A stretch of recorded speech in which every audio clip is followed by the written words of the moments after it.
Alright, so when I first started the carnivore diet, I had no idea what I was doing. I thought I could just eat any meat all day and feel amazing, but it really didn't turn out that way. I felt terrible. I had low energy, headaches, I had the keto flu, everything you could imagine. And that was also the reason why the first time I tried the carnivore diet a year ago, I quit. And at the time I thought to myself, yeah, this carnivore diet, it might be working for other people, but it's not for me. But after this point, I of course didn't give up because the carnivore diet for me felt like the only solution for fixing my health problems. So I started doing more research, and when I went on the second time, I started playing around with the fat to protein ratios.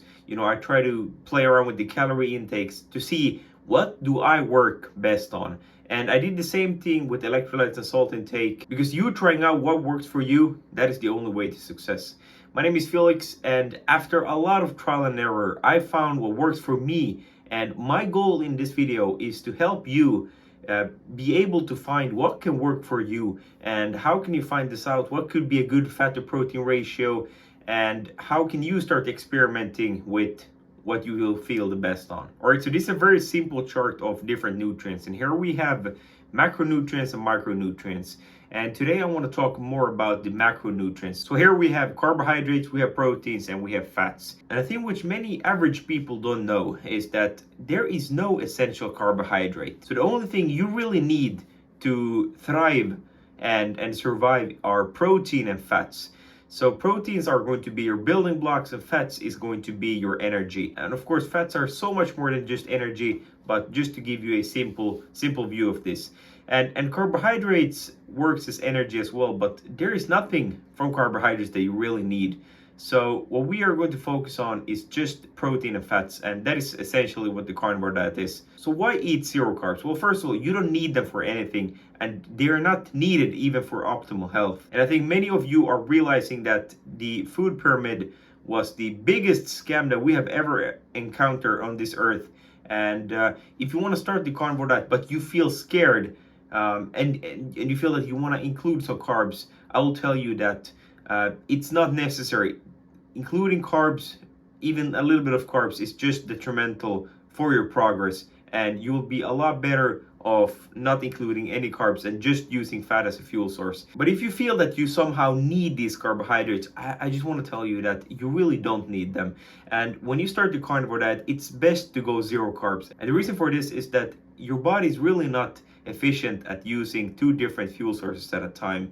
So you including fats and carbs is really not recommended, because this is a topic which we can go into in another video, but essentially it's not good to have two fuel sources at the same time. So I would either go high fat or high carb. I wouldn't go high fat if you're already high carb. That's not a good combination. So either go high fat or high carb, and of course high fat is a lot better for you. Essentially, you need to choose one of them. So from which fuel source do you want your energy from? And then deciding on how much actually to eat. I personally like to start with protein. So 1.5 to 2 grams per pound of body weight, which is about 3.3 to 4.4 grams per kilogram, is what I would consider is the amount of protein which is ideal for most people. And personally, I eat around 250 to 300 grams of protein a day.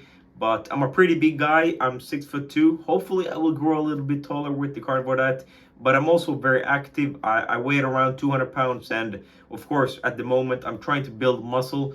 So I'm training actively in the gym. So of course I will probably need a little bit more protein than most people. But the important thing to know here is that the proteins are of course essential building blocks for your body. So you shouldn't get too little of the building blocks, but getting too much will not do you any favor as well. It's like you have a certain amount of construction workers in your body, so just giving you more and more building blocks, it will not do anything if you don't have enough people actually building up and constructing your body. And then after you have calculated how much protein you need or how much protein you feel good on, then I would add the rest with fat. So start from protein, and then from there you add on fat. How much fat you need really depends on how active you are, because remember, the fat is the fuel source for your body. And of course, like size also has a difference. Like, I saw Eddie Hall, the world's strongest man, started the carnivore diet in the beginning of the week. So of course, his ratios will probably be pretty different from yours, or the ratios could actually be pretty much the same, but he will have a lot more proteins that he needs. I think he was eating like 8,000 calories. So of course, he will be adding lots of fat to that as well. And of course, if you're very active, if you're some sort of athlete, it might even be that a 90 to 10 split. So getting 90% of fat and only 10% protein is ideal for you. Because if you're just consuming and you just need all of this energy, well then you will need to bump up your fat intake, not your protein intake, because the fat will give you energy and the protein will kind of slow you down in a bit, but give you the building blocks that your body so much needs. Okay, so then we come to a very interesting topic, which is on calories in, calories out. This is a very heated topic. You know, most people, here's the fact. Here's the thing, calories in, calories out, that matters. Yes, that's fundamental. But here's the very critical things that most people don't realize. And that is that many people starting on the carnivore diet can bump up their calories and eat a lot more than they're used to. Like personally, when I started carnivore diet, and right now even, I eat around 1,500 to 2,000 calories extra a day, but I'm not putting on that as fat. And in the beginning, I lost weight eating more calories. And this, of course, if you just count calories, it doesn't make any sense. But the thing here is that your body starts to utilize everything that you give your body. So it makes sense that if you give yourself more energy, you give your body more nutrients, and your body starts utilizing these. You know, after days of feeding your body all these nutrient dense foods, your body will start thinking to itself, oh, we are getting all of these good nutrient dense foods. We're not starving here. You will start to have a lot more energy throughout the day. Your body temperature will rise, and everything from your workouts to how you think will just increase. You will be optimizing your hormones, and your mitochondria and your healing will start working at full speed. So everything, you know, gets to another level, and you will automatically burn a lot more calories when you give your body the appropriate nutrients.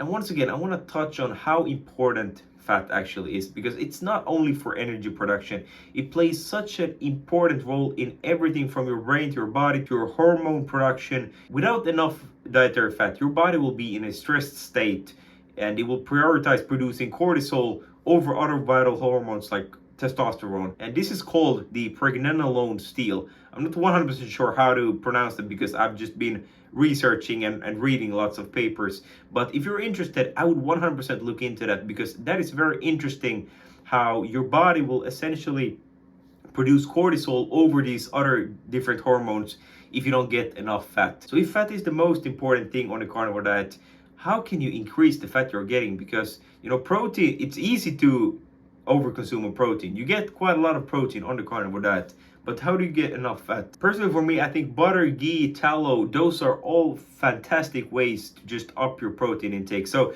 if you're doing eggs, you're doing some beef, and you feel that you want more fat into it, just add some butter on it, add some ghee on it, and you will easily increase your fat intake. You know, also, and use, for example, the bacon grease, the beef tallow. If you want to, you can also just eat the egg yolk, and just overall look into the fat content of different beefs and look into different cuts. Which cuts have more fat? And you can ask your butcher for fattier cuts, or if it's even possible to just get some sort of fat which he would be throwing away. Otherwise, getting enough fat on the carnivore diet, you might need to get a little creative, but it's 100% worth it. So to make everything in this video very clear, the balance between fat and protein is key when you start on the carnivore diet, and you should really find out what works for you the best. You know, determined by how active, how big are you. But for most people, something between 70 to 80% fat and 20 to 30% protein, that will be the best ratio. But I really encourage you to try it out for yourself. You know, experiment with, do you do better on higher fat or higher protein? You know, try out what works for you, because it doesn't matter which ratio and what has worked for someone else. It doesn't matter. What matters to you is what works for you. What do you feel the best on? And the only way to find this out is not to, you know, read through comments or listen to some YouTube influencer. It's really not. You need to do the work yourself and try it out for yourself. It's really not that hard, but it's the best thing you can do, especially when you're starting on the carnivore diet. So I hope you found value in this video. I really appreciate a thumbs up, and if you want to keep on learning, you can watch this video next. Otherwise, eat meat, take care, and have an amazing rest of your day. Goodbye.